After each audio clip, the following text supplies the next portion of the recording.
My fellow Americans, a few hours from now in the East Room of the White House, I'll be hosting a reception honoring the memory of a man who played a truly historic role in expanding the freedom we enjoy in America. Dr. Martin Luther King Jr. was born into a world where bigotry and racism still held sway. Before he died, he had touched the conscience of the nation and had contributed immeasurably to the human rights of Black Americans. He was a man of character and a man of courage. Early in his life, Dr. Martin Luther King learned the meaning of discrimination. He and his father, a distinguished minister in a large Baptist church, went to a shoe store and were told that they would have to go to the back of the store. To his credit, the father took his son and walked out, vowing as he went to fight against such racism and discrimination. As Martin Luther King grew older, following his father's example, he studied, earned a college degree, and was ordained into the ministry. Racism was still widespread in the world in those days, and this country, which served in so many ways as an example of liberty, racial discrimination remained a tragic tint. Injustice held Black Americans in a vice-like grip, making it harder for them to build a better life. Black Americans were forced into separate facilities as they were bused past nearby schools to be put into segregated and sometimes inferior schools miles away. No matter how qualified for a job, they often knew that they need not apply because their skin color rather than their skills might determine who filled the position. Roughly 1/10 of our people were forced to endure humiliating and degrading conditions.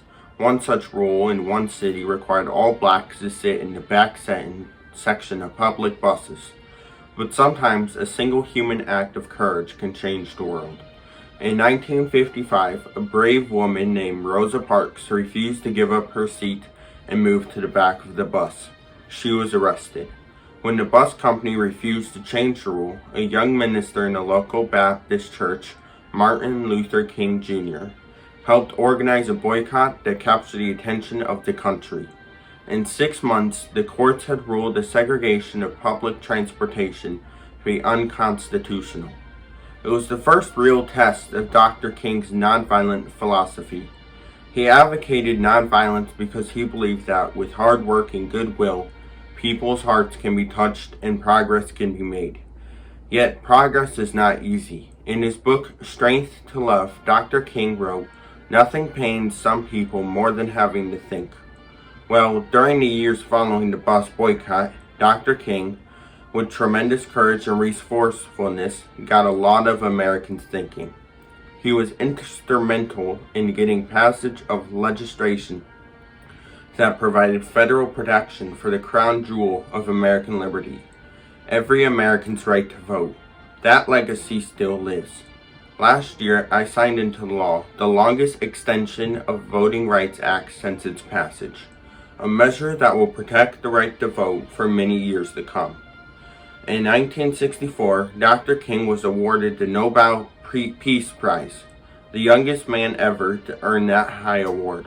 Through his actions, his teachings, and his deep dedication to nonviolence, he opened the eyes of his fellow citizens. Civil rights legislation were passed. But perhaps even more important, he awakened the moral sense of an entire nation. He appealed to the good that is in our people. In 1968, Martin Luther King was brutally murdered, shot down by a cowardly assassin. He had remained true to his principles to the end, never succumbing to the hatred that had destroyed the effectiveness of lesser men. On the steps of the Lincoln Memorial, he had held a great and peaceful civil rights rally. He spoke there of a dream, his dream for an America where there would be no place for hatred. His words are now a moving part of our history. Had he lived, the man we honor on this day would only be 54 years old.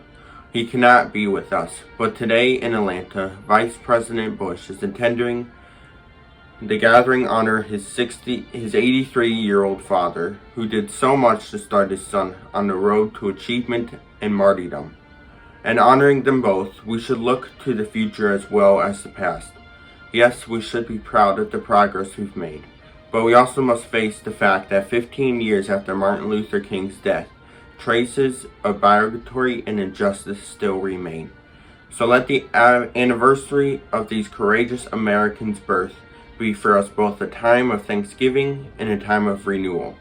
Let us be grateful for the providence that sends among us men and women with the courage and vision to stand peacefully but unyieldingly for what is right. But let us also make this a time when we rededicate ourselves, young and old, black and white, to carry on the work of justice and to totally reject the words and actions of hate embodied in groups like the Ku Klux Klan. Martin Luther King Jr. showed us how much good a single life well led can accomplish. His death proved much more harm a single hand intent on evil can inflict. Let us honor his memory by pledging in our own lives to do everything we can to make America a place where his dream of freedom and brotherhood will grow and flourish from sea to shining sea. If we do this, then his sacrifice will not have been in vain, and we will have helped to make our country the special place we all know in our hearts that it was meant to be. Thank you for listening. God bless you.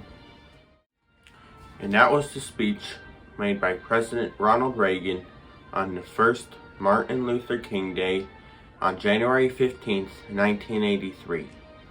Thank you all for listening. I hope you enjoyed this video, and I hope you have a great holiday.